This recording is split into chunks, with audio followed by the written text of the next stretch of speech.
Okay बेटा, now next topic is फिलीबस्टर। हम BA fifth pol science के कॉन्स्टिट्यूशनल टर्म्स या शॉर्ट नोट्स कर रहे थे। तो मैंने बताया था पिछली वीडियो में भी कि एग्जामिनर जो है ऐसे 4 या 5 शॉर्ट नोट्स भी डाल देता है 20 नंबर के क्वेश्चन में। ठीक है, तो 4 हो चुके हैं, फिफ्थ देखते हैं हमारा। इन अमेरिकन सेनेट, आपको पता है 2 सदन है अमेरिका के भी, जैसे हमारे इंडिया के हैं लोकसभा राज्यसभा, ऐसे ही उसका ऊपर वाला जो सदन है, ठीक है, अपर हाउस है, उसे सेनेट बोलते हैं। ठीक है, in American senate the freedom of speech has given birth to an evil known and filibuster to which some people call obstructionism. जो ऊपर वाला सदन है उसमें स्पीच देने की पूरी आज़ादी है। कोई भी सेनेटर जो है वो अपनी मर्ज़ी से 5 मिनट, 10 मिनट, इवन कि आधा आधा घंटा, पूरा पूरा दिन भी स्पीच दे सकता है। तो कई ऐसी एग्जाम्पल है कि कई सेनेटर जो होते हैं, जो सेनेट के मेंबर होते हैं, अपने विरोधी पार्टी का बिल ना पास होने के लिए, उसे उसकी रुकावट डालने के लिए ऐसे ही कुछ ना कुछ स्टोरी पढ़ते जाते हैं, कविता पढ़ते जाते हैं कि इट मीन्स कहने का भाव कि इनडायरेक्ट वे में वो उसका बिल पास नहीं होने देना चाहते। ठीक है, तो ऐसी काफ़ी एग्जाम्पल्स हैं अमेरिका में। Once again, in American senate the freedom of speech has given birth to an evil known as the filibuster to which some people call obstructionism. The purpose of the freedom of speech is in the Senate was to enable member to have thorough discussion on the bills.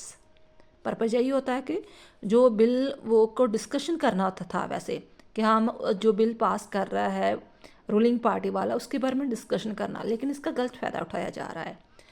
However, today most of the member misuse this freedom and through irrelevant speech create hindrance in the passage of the bill.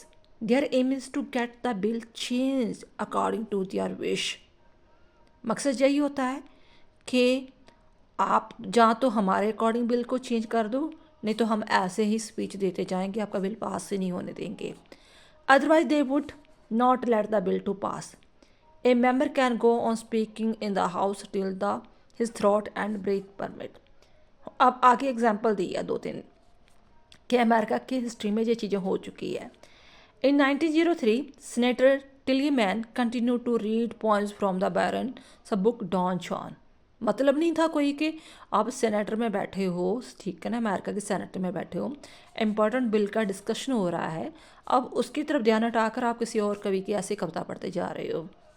Senator Hafen prevented the House from the conducting any other business by reading his personal letters and poems in his house.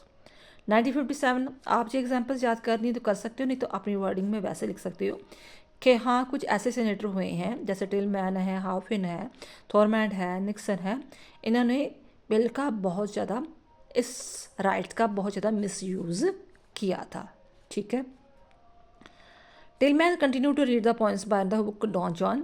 Hafen prevented the house from the conducting any business by reading his personal letters. ऐसे ही senator थर्मोड spoke in the house for the more than 24 hours.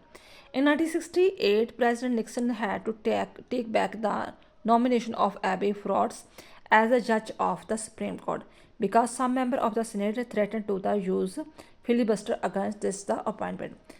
तो जब किसी जज की नियुक्ति होने वाली थी, उस सेनेटर ने कहा कि आप उस जज को नियुक्त नहीं करोगे, अपॉइंट नहीं करोगे, नहीं तो हम आपके खिलाफ हम जे फिलिबस्टर को यूज़ करेंगे।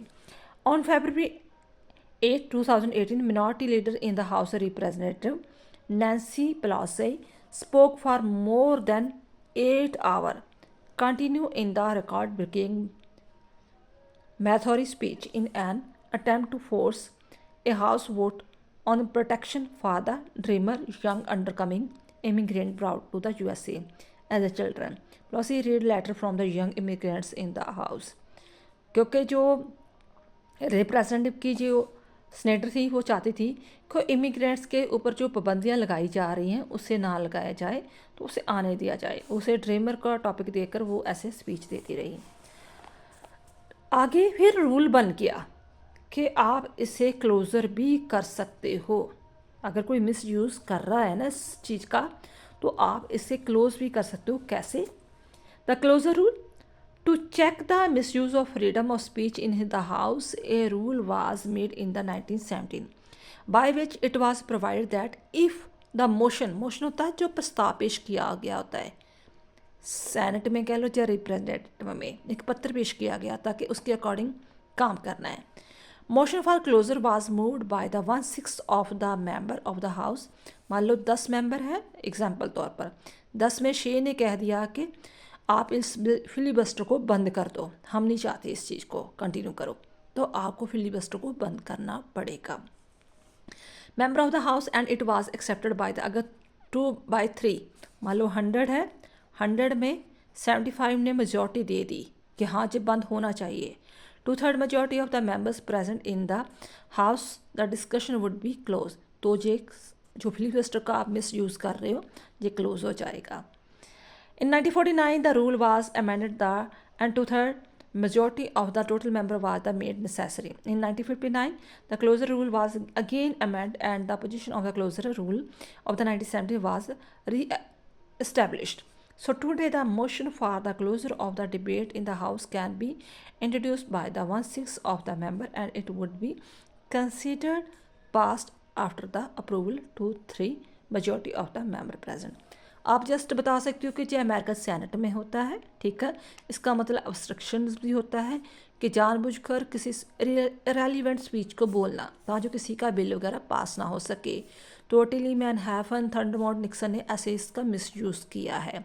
फिर आप क्लोजर रूल के बारे में बता दोगे कि पहले ये रूल पास हुआ था 1/6 जो है मेजॉरिटी हो जाए तब पास हो जाएगा, फिर रूल पास हुआ कि 2/3 पास हो जाए तब, अब फिर दोबारा से रूल पास हुआ है कि 1/6 जो मेंबर अगर पास कर देते हैं तो फिलिबस्टर आप बंद कर सकते हैं। आई होप जो आपको समझ में आ गया होगा। थैंक्स बेटा।